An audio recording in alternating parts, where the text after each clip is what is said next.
Assalamualaikum warahmatullahi wabarakatuh. Jumpa lagi di channel Revolusi Indonesia. Ya, ini kita video yang ketiga.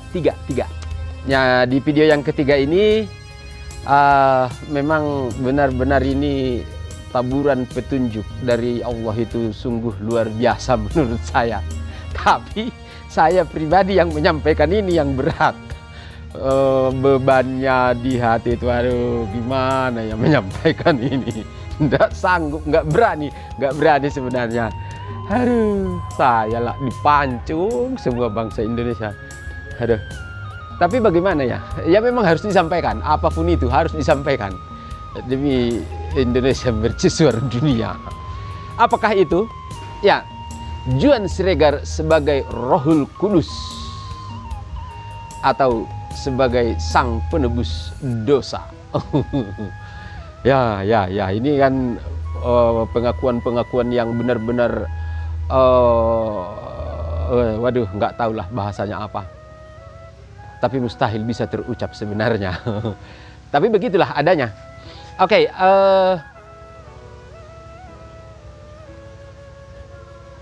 Juan Siregar sebagai Rohul Kudus, Juan Siregar sebagai sang penebus dosa. Itu berangkat dari perjalanan hidup. Yaitu seperti di video sebelumnya, saya yang tanggung dosa orang sedunia. Kalimat itu memang di masa itu istilahnya itu kalau ketika itu saya sudah mengalami alam gorgoroh atau sekaratul maut. Namun setelah itu kok sadar. Jadi yang sepemahaman saya ketika masih kecil pun dari ceramah-ceramah, ketika manusia ada yang sudah mencapai alam sekaratul maut atau alam gorgoroh seperti itu, berarti pintu taubat sudah tertutup dan kekal abadi di neraka. Nah, keyakinan inilah yang membuat saya, karena saya sudah yakin kekal abadi di neraka, sepersekian detik saya putuskan menanggung dosa orang sedunia. Dengan secuil di dalam hati terdalam sana, mungkin keikhlasan menanggung dosa orang sedunia itu Allah berkenan entah berapa ribu juta tahun ke depan diberi kesempatan sekedar icip-icip surga. Hanya sih. Jadi mungkin masa kalau dikatakan kepepet ya mungkin bahasanya entah apalah, tapi itulah faktanya di masa itu. Makanya terucap kalimat itu. Dan benar-benar saya telah menerima menjalani siksa neraka itu. Kalau dikatakan itu dalam bahasanya Allah secara spiritual, saya telah menanggung dosa orang sedunia, ya itulah terjadi di masa itu. Itu sejarahnya.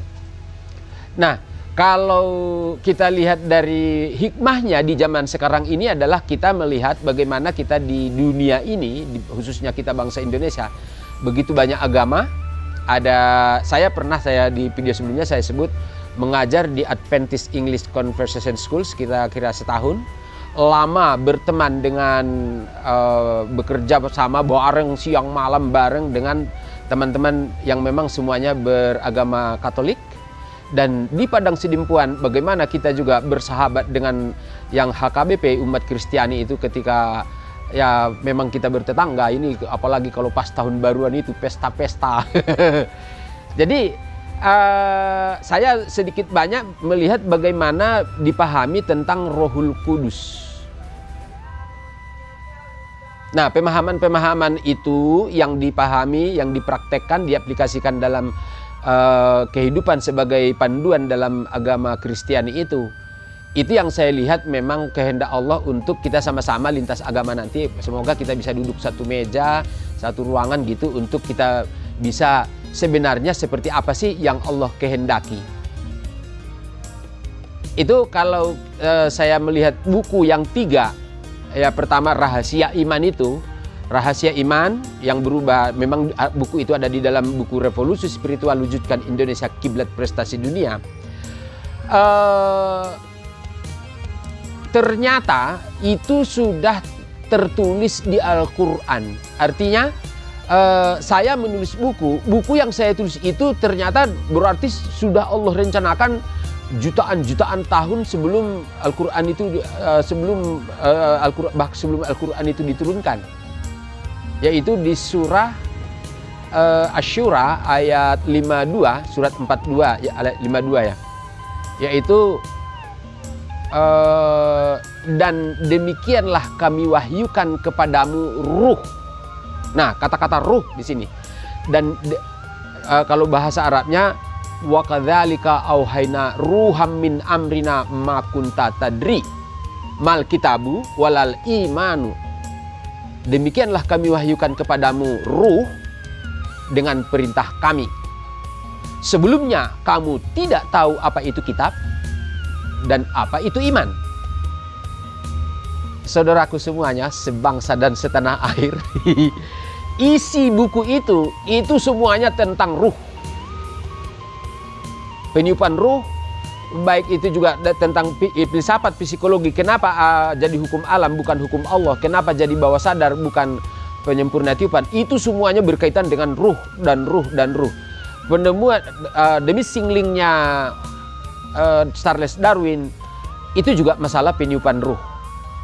Dan bagaimana ruh itu bisa menjadi bisikan rohani, itu semuanya sudah digambarkan di buku. Nah, ini yang saya lihat keterkaitan saya dengan saudara-saudaraku di umat Kristiani, Katolik, Advent, Kristen, dan yang lain ya, bahwa saya yakin umat Kristiani ialah yang lebih dalam memahami tentang Rohul Kudus secara konsep dan sebagainya. Namun untuk aplikasinya ketika ini kita bicarakan, saya yakin begitu hebat nanti perkembangan saudara-saudara yang selama ini mendalami ajaran-ajaran Kristen itu untuk bisa lebih berprestasi setelah mengenal ruh penyempurna tiupan ataupun bisikan rohani tadi itu. Jadi kalau tadi saya katakan di awal sang Rohul Kudus sang penebus dosa, itu mungkin pengantarnya saja, mungkin untuk kita agar lebih fokus menyimak. Tapi yang pasti tujuannya hanya semata-mata untuk mengikuti apa yang Allah bertabur petunjuk untuk kita bisa kembali kepadanya. Saya kira itu saja untuk di yang ketiga ini. Semoga ini bisa menginspirasi kita sama-sama mengambil hikmah lintas agama, para ahli ulama semuanya dan pemerintah ya nanti bersinergi untuk kita sama-sama bergandeng tangan wujudkan Indonesia negara bagai surga, pusat ilmu dan peradaban suci. Assalamualaikum warahmatullahi wabarakatuh. Keren.